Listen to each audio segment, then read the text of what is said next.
Okay, let's talk two of my favorite things, carbohydrates and lipids. So what we're going to do is, remember there's four major biomolecules or macromolecules, meaning big molecules. Carbohydrates, lipids, proteins, and nucleic acids. And we're going to split that up. So today we're just talking about carbs and fats. Oh, that's kind of wonky. So I'm just going to, sorry about that slide. Basically, what I want you to know is that carbohydrates are made of carbon, hydrogen, and oxygen, okay? Carbohydrate.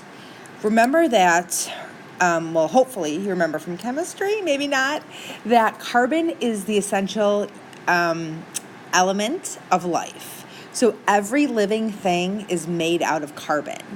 It's organic chemistry, that whole branch of chemistry is based on understanding how carbon works, how it interacts with other molecules and different elements to sustain our life. So when we talk about carbohydrates, we talk about, again, it's a carbon-based molecule, and we're talking about our sugars. So you can kind of see that wonky formula there, C6H12O6, okay? So that's the basic formula for glucose, for sugars. The other thing I want you to know is that when carbohydrates link up with other carbohydrates, for example, you have your monomer, right? You have your simple sugar, your glucose. That's one mono, meaning one. That's one molecule. When they link up with another molecule, another monomer, to become a polymer, water is released. That's why it's called a carbohydrate, meaning water is released. So you're going to see your monomers in sugars, your simple sugar is going to be a monomer. You're going to see carbohydrates, examples are sugars, starches, cellulose. So here's the thing. You saw when you guys made those models that they were a ring. It was a carbon ring. The energy is stored in those carbon bonds. So when you linked up two of those carbon bonds, a carbon atom with a carbon atom, there's energy there. So what happens is carbohydrates and lipids, their job is to store energy for our bodies. Carbohydrates do it short term, lipids do it long term. So here are your simple and your complex sugars, right? Your glucose is going to be like your table sugar. That's a very simple sugar, and that's that little carbon ring situation we have in the upper right-hand corner. And then you have your disaccharides, which are two molecules. That's going to be your sucrose. We see that a lot of times in like our fruit drinks, like sucrose and fructose. And then you have your polysaccharides, your big polymers, and that's going to be your starch, your more complex carbohydrates. So polysaccharides, here's what their job is. Their job essentially is to store energy for us short term. So when we break those carbon bonds, we get energy, and it's kind of that short-term energy. It's going to give us that burst of energy. A couple things. Starch is going to store energy in plants. Glycogen stores it in animals. We'll see it in our liver and our muscles. And when people who are struggling with obesity, you might hear the phrase, they have a fatty liver. That means they're overeating to the point where their fat is storing up that sugar, and they're storing it as fat. And we'll get there when we talk about fats. Cellulose is plants, and that's the cell wall, right? That's what makes up the cell wall. Also, celery, when you're eating celery, you're basically eating cellulose, which is great because it gives us fiber. I personally think celery is disgusting. And then there's the chitin, which is on the arthropods and the different mushrooms. It forms kind of the outer shell of the arthropods, of your little little fun lobster or crabby guy, crayfish, whatever that thing is down there. Lipids are your fats, okay? So just as, and hopefully we saw this, just as we saw the carbohydrates, we were for the most part formed in a ring, your lipids are going to be in a chain. Okay, and there's three major groups: your fats or your triglycerides, and that's what we see down there. Tri meaning three, glycerides, fats, right? So you've got your long carbon chain with hydrogens. your phospholipids, which we know work on the cell membrane, and your steroids. And we'll talk about the steroids later. So your fats are amazing and gross at the same time for you. We do need a fair amount of fat in our diet because they store energy long term.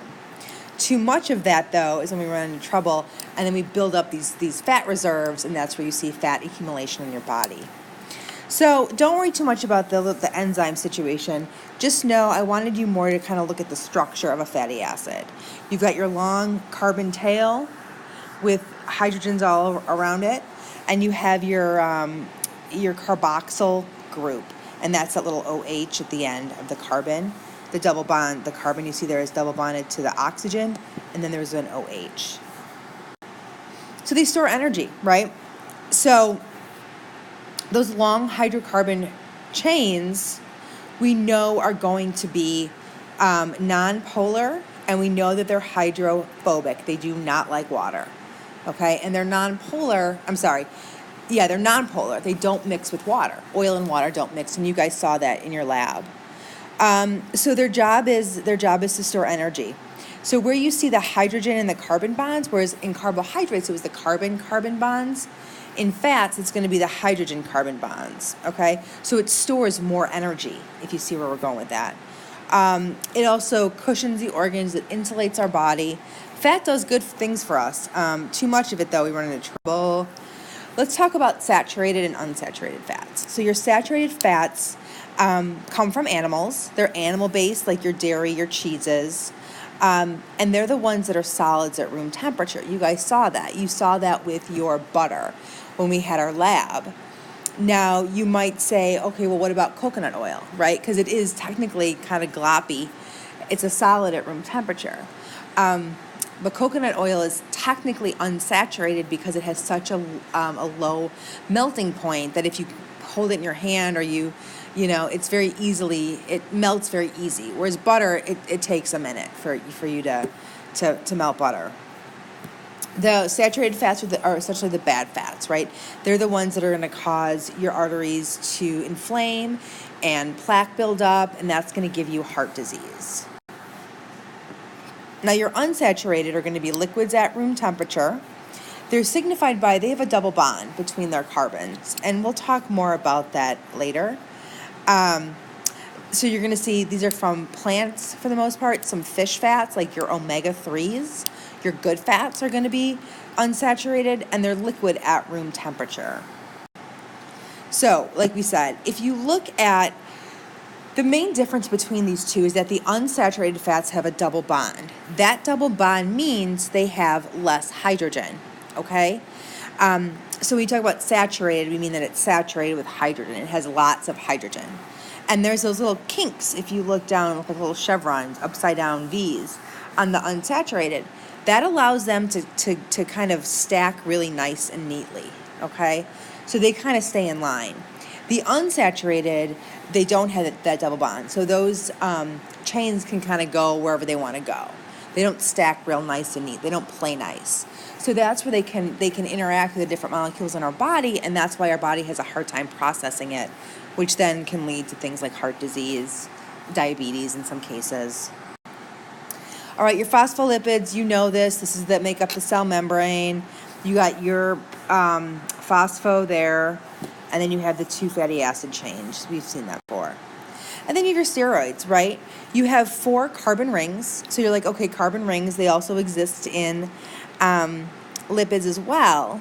But then you have some other attachment. You have some of that chain. You have a chain going somewhere. The main steroids we see are cholesterol, okay, and also like your sex hormones, right? Your estrogen, your progesterone, your testosterone. Those things are considered fats. All your other hormones are proteins, but your sex hormones are fats. Now, let's talk about cholesterol. We need cholesterol. It helps to make up the membranes. It's a precursor to other steroids, so basically it acts as the foundation for a lot of our sex hormones, our estrogen, our androgen, our testosterone, all that good stuff. It acts as a foundation for that. It's a precursor. And like I said, it also helps with our animal cell, with our membranes. But too much is gonna kill you. If you look down at the right, you're gonna see that normal artery, plaque building up, and then near blockage. And that's when you have to have either bypass, where they take that section of the artery out, or angioplasty, where they stick a balloon in there and kind of blow it up to kind of like break up that plaque. Good time. So enjoy that donut later on today.